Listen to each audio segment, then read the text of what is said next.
Now, Bleacher Report, they had just recently dropped their top 5 NBA coaches list of the modern era. I want to pull this up and get your opinion on if you think Bleacher Report got this right. Now, this is from a sample size of 2000 to now. And they listed it as Popovich being number 1, Phil Jackson number 2, Steve Kerr number 3, Eric Spoelstra number 4, Doc Rivers number 5, Rick Carlisle number 6, Mike Budenholzer number 7, Tyronn Lue coming in at number 8, Mike D'Antoni number 9, and number 10, last but not least, George Karl. Yeah. What's your thoughts, BA, on this list? You agree, disagree? Would you change the order? Because I really got to talk to the bosses about this one. I don't. Now, Greg Popovich, Phil Jackson, Steve Kerr, I believe should be on this list. Eric Spoelstra, still a question mark. Still a question mark. Let's before you go on, let's stick right there at the top 3 because that's where my biggest problem is laying at. Let's get to that part. Let's break this shit down a little bit. Greg Popovich, Phil Jackson, and Steve Kerr in this modern era from 2000 to now. Now, this includes the three-peat of the Lakers. This doesn't include the Chicago run of Phil Jackson. Yeah. Would you still put Popovich over Phil? Yeah, I would put Popovich over Phil. Yeah, I would. And if you're talking about from 2000, from 2000, I mean, they both got the same amount of rings, right? From then on, Phil got 5, right? In 2000, he got 5 of them. A three-peat and a repeat. Yeah, but I mean, Popovich. I feel like Popovich, like. Come on, bro. It's debatable, bro. It's debatable, man. No, it's not. BA, it's debatable. BA, you said it yourself. Phil Jackson got a three-peat and a repeat with 2 different teams, right? Yes. I mean, you still had Kobe as your nucleus, but basically 2 different teams because you didn't have Shaq and you know some other guys. San Antonio, they won in 07 versus Cleveland. They won in 03? I think, yeah, they won in 03. 05. Then they won in 05. 07. 07. And in 2014. Also, they only got 4 because I forgot they won 9 is the 90s. You're right. Right. So they won 4. But Popovich has had the same nucleus of Hall of Famers pretty much with Tim Duncan, Tony Parker, Ginobili, and later on, you know, Kawhi Leonard, that whole stretch. So how is that greater than Phil Jackson? I feel like every year, it seemed like every year that Popovich was there, they like for almost 20 years straight, bro, they were in the playoffs as a top 3 seed. It's crazy, a top 4 seed, I'm sorry. So like I just feel like in a difficult Western Conference, bro, they like think about it. When did Phil retire? Phil retired, I think, in 2012 2011. Yeah, I think it was. He did. He was in 2011. He 2012 is when he retired. Is when he didn't. So 2011 was his last season, right? I just feel like it's debatable. I feel like if we're talking about totality from like whole career of coaching, I would put no doubt Phil Jackson.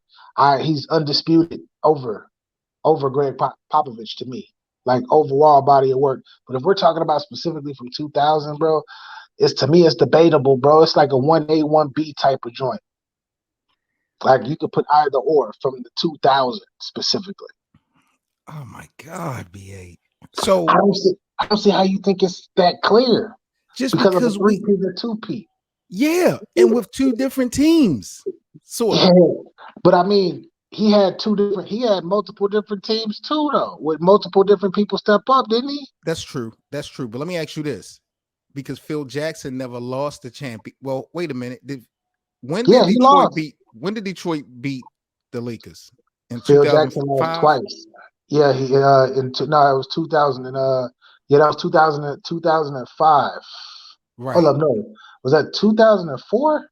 2004. It was 2004 because Shaq left and went to Miami in 05. Yeah, so it was 2004 and it was 2008 with against the Celtics And Popovich lost in 2013, to Miami. and that's it. Yep. Hmm.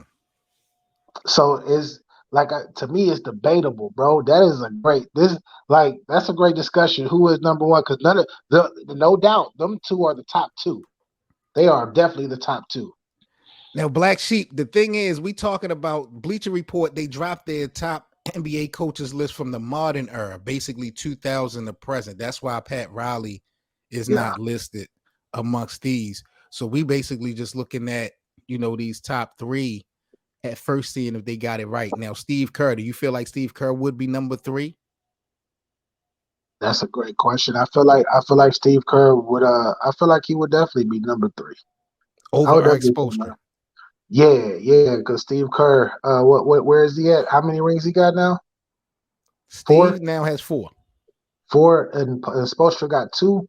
He made it to And he lost. He made it to two more finals and lost. Well, how many finals did he lose? Four Spoelstra, finals. Spoelstra went to 5 finals. Remember, he went to Five. four straight with LeBron, and then they went to the bubble championship with Jimmy Butler. So he 2 out of 5.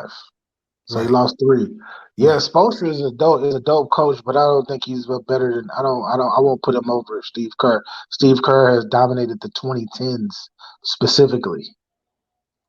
Yeah, I'm gonna go with Steve Kerr, but Steve did have a better team overall with those years than Spoelstra had. I mean, well, I can't. I'm not gonna say that. I'm His not gonna coaching say that. staff has been amazing every year, though. That's what people don't talk about with Steve Kerr. Steve Kerr coaching staff Right.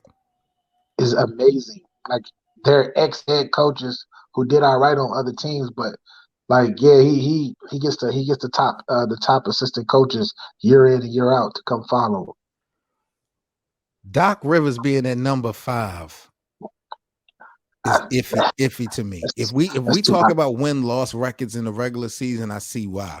But he has been one of the most disappointing NBA coaches of all time, especially in the modern era. So I don't know why he's so high.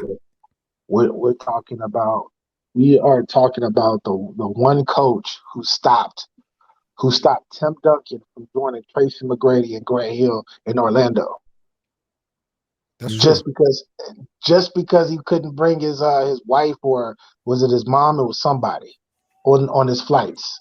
Yep.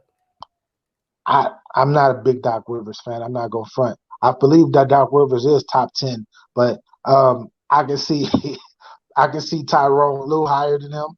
I Thank could you. actually see. I might low key like. I don't want to. This guy right here. I don't. I put him at like number. I see Rick Carlisle might be better than him too. I got him at like number 7, number 8, number 7, number 8 on his list. Because Mike Budenholzer, even though he has one championship along with Doc coaching, he Yeah, won his championship with Milwaukee.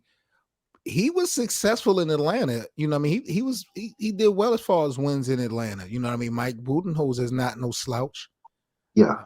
Mike D'Antoni, he's a one of a kind, unique type of coach, but his system just never panned out to win anything. So, I think he belongs under Doc. George Karl, I really don't know why George Karl is on this list. I don't remember much of him doing anything.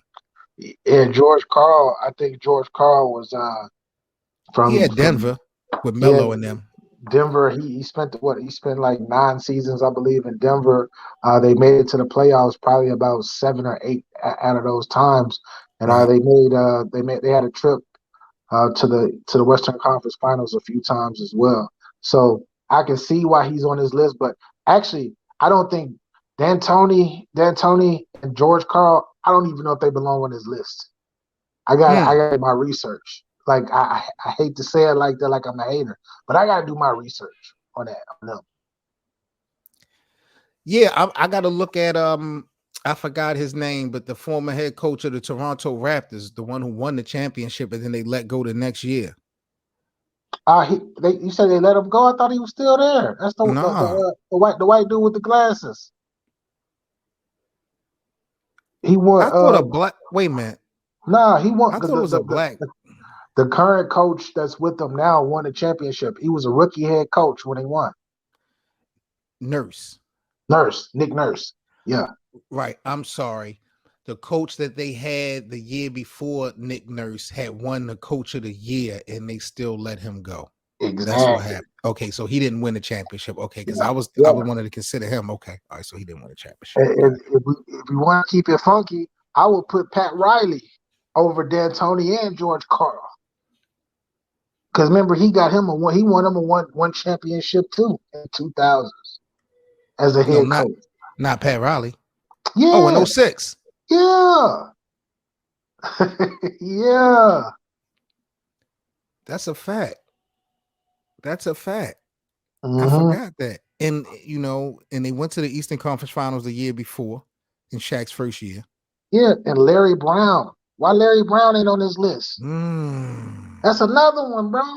Like that's like niggas. Philly went to the finals versus the Lakers in what 2001. Yeah, and he won a chip with Detroit. And he beat LA and beat LA. 04. Exactly. That's what I'm saying, bro. Yeah, bro, you right. Like Mike D'Antoni and George Karl, salute to them. But it's other coaches. Like I can rock with Ty Lue, Budenholzer. I don't know. I can rock with Rick Carlisle, Doc Rivers, Eric. I can rock with the rest. But just those two names specifically on this list, bro. I don't know. Questionable. No, you hit that thing right on the nose, bro. I didn't even really. When you break it down and if you do some homework, I'm pretty sure, we can fill those two slots. Facts, bro. With more relevant coaches that make sense. Larry Brown definitely, absolutely should be on this list. Don't forget to like, comment, and subscribe. Okay, now AR with the cooler kick. Keep street, we run this shit. Fell back after run it up. Then my last bitch, she was dumb as fuck. Hop out, get the spraying stuff. Cause my last ops wasn't saying nothing. Whole stunting, big pimpin', whole hunting. 38 with the cooler kid in the mall with me like Joe Budden. These hoes front.